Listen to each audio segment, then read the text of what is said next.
points for Bam Adebayo. This guy, Bam Adebayo, just scored 83 points on the Wizards, making it the second highest scoring game in NBA history. But instead of talking how great this game was, people are looking at this. 36 of Bam's points came from the free throw line. And in order to drop 83, he took the most free throws in a game. The most free throws in a game. But were these fouls warranted? Did he actually get fouled or was he foul baiting? And let's also compare his free throws to other historic games in NBA history. Bam Adebayo just had the best NBA game in the 21st century and people are bugging out because of free throws. Bam did shoot 46 free throws. But let's compare that to other great games. Kobe's 81, he only attempted 20 free throws. And one of the most underrated performances, Damian Lillard's 71, he only attempted 14 and made all 14. And then Luka's 73, where he only shot 16 free throws. To put that into perspective, if we look at the top 10 scoring nights without free throws, Wilt Chamberlain's 100-point game, Kobe Bryant's 81-point game, and we keep moving down, seeing generational players, Hall of Famers. And we won't see Bam's 83-point game until the 10th spot, putting it at the top 10 highest scoring games without free throws. He went from number 2 on the scoring list to number 10 just without free throws. But that's not all, because if we rank all 70-plus point games by their efficiency, we started Luka Doncic's 73-point game, as we mentioned before. But you know where Bam's 83 points land?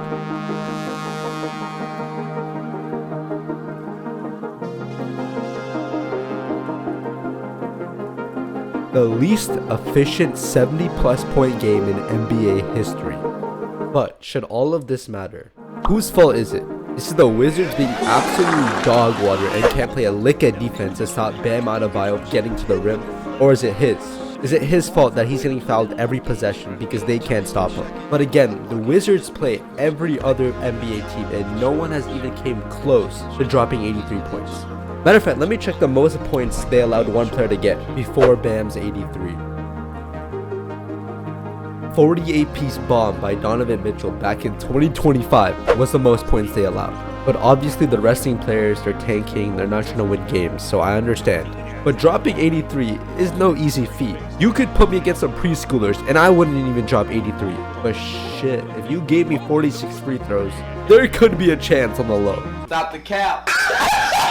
But that's the main argument. He may have the second highest scoring night of all time, and no one can take that away from him. But that doesn't mean it's the best. Let me explain. Take these two games. Player A had 50 points, 2 assists, and 6 rebounds on no free throw attempts, while player B had 51 points, 3 assists, and 11 rebounds while shooting 12 of 15 from the free throw line. And in your opinion, who had the better game? If you guys said player A is Jamal Murray's 50-point game with no free throws, and player B is Michael Jordan. I know it's not the best comparison, but it gets the point across. Bam scored 2 more points than Kobe's 81 while shooting 26 more free throws than Kobe. And for the people saying Kobe took more shots, Kobe only took 3 more shots. But the most important difference is that Bam's 83 was manufactured for him to score as much as possible. If you look at the Heat's game plan for that game, it legit was give ball to Bam. But this got me thinking, what is the most unethical game in NBA history? Bam's game is definitely up there, but is it the most?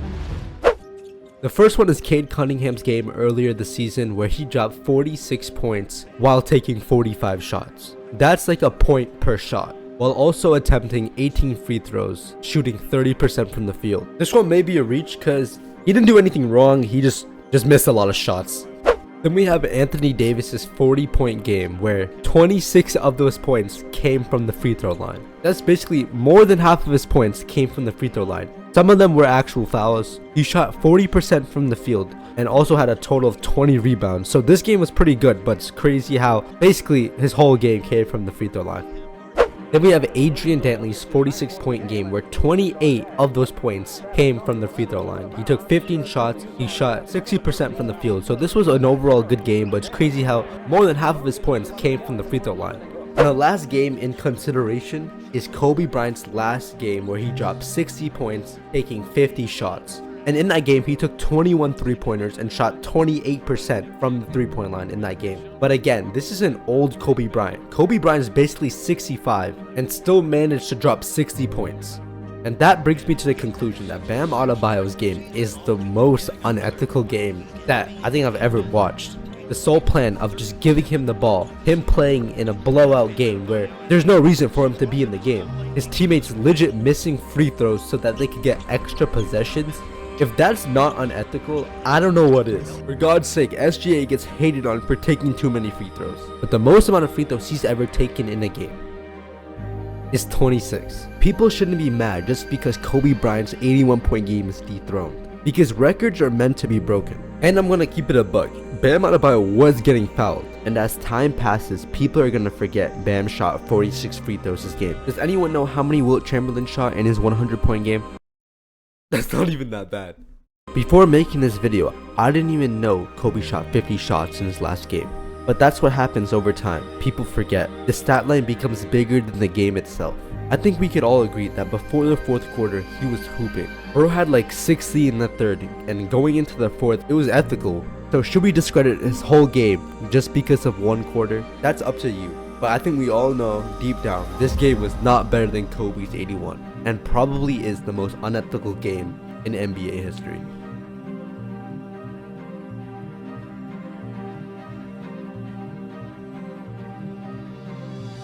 Make sure to sub and like if you guys did enjoy it. You know, I need to be making some bread soon, bro. I need to make some bread, bro. So y'all, it'll be the world, bro.